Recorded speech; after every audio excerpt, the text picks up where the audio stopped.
Welcome to EdScoop TV. I'm Wyatt Kash, and I'm here with Doug Casey, Executive Director of Connecticut State Commission for Education Technology. Welcome to the program. Thanks, Wyatt.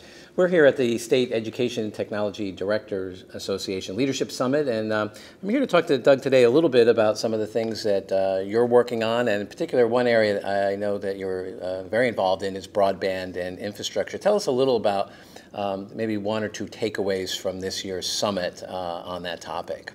Sure. Well, as a little bit of background, Connecticut launched, the Commission launched our first broadband network within our state, and it's the first network to connect every district in the state. So we're proud of that. It's a point of pride.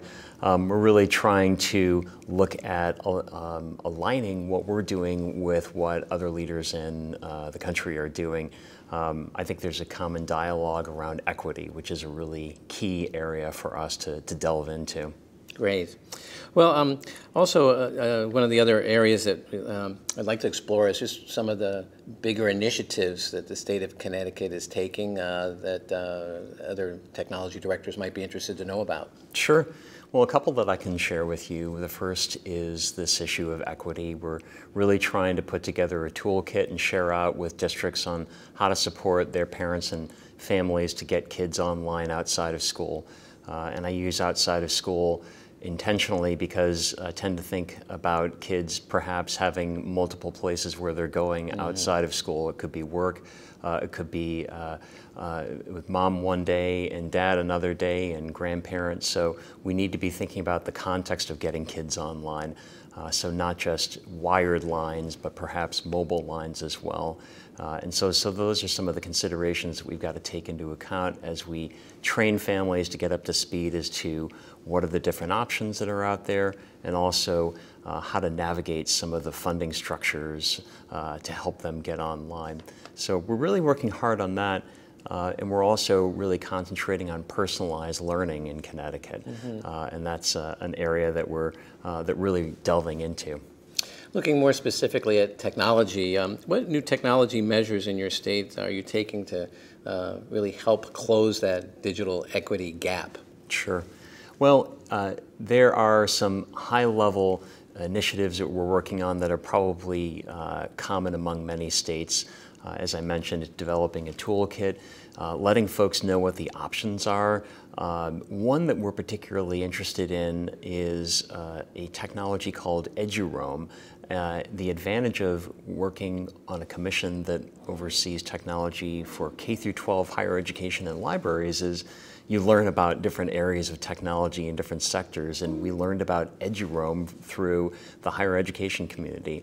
It is not to get too techy, but it's a radius server type of technology that allows people to log on to wireless networks wherever they are in the world as long as they're part of this network. So for example, if somebody at the University of Hartford could log on to a network at the University of Antwerp with their same credentials. So we're taking this and looking at how can communities use this. One good example of this would be Wesleyan University partnering up with Middletown libraries and Middletown public schools so that kids in Middletown public schools could go onto Wesleyan's campus, into the library, and they've got one set of credentials and they can get online wherever they are. That's the kind of model that we see as being really promising. It's community-based, but potentially global in scale. Sounds very exciting. Yeah.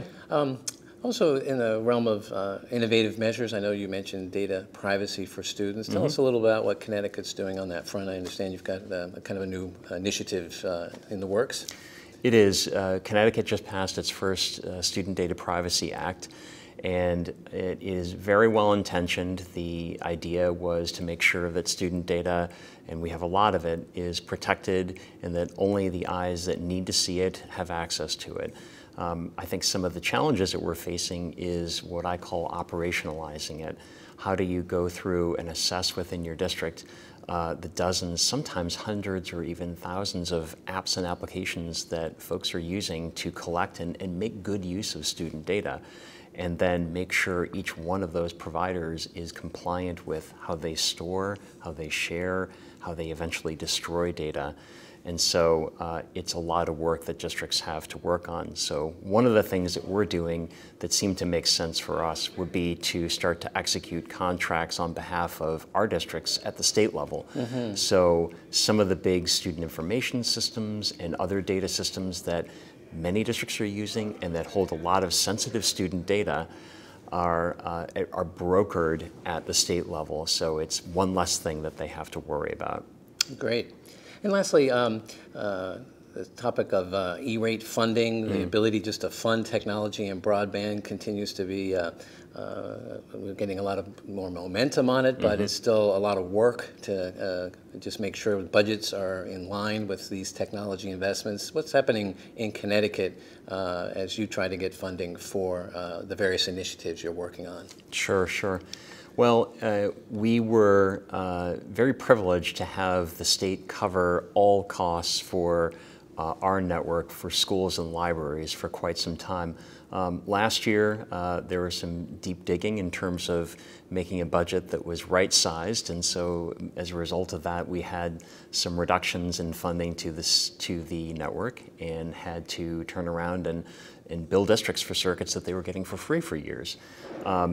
The upside of that is that we were better able to use E-rate, leverage E-rate at the district level. And eventually, we're looking at different models that, again, getting back to being here at SETDA, that other states are following. For example, how can we balance off the remainder of what's not covered by E-rate by perhaps some kind of state funding. So we're looking at creative solutions, and I'm learning a lot from my colleagues about how we can make sure that not only are we looking at landlines, but eventually that every student's got access to the learning materials that they need wherever they are, whenever they need them. Well, terrific. Well, Doug Casey, sounds like a lot of exciting things going on in Connecticut. It is. Thanks for sharing some of them with us today. Thanks, Wyatt. I'm Wyatt Kash. You can see more of our coverage at edscoop.com. Thanks for being with us.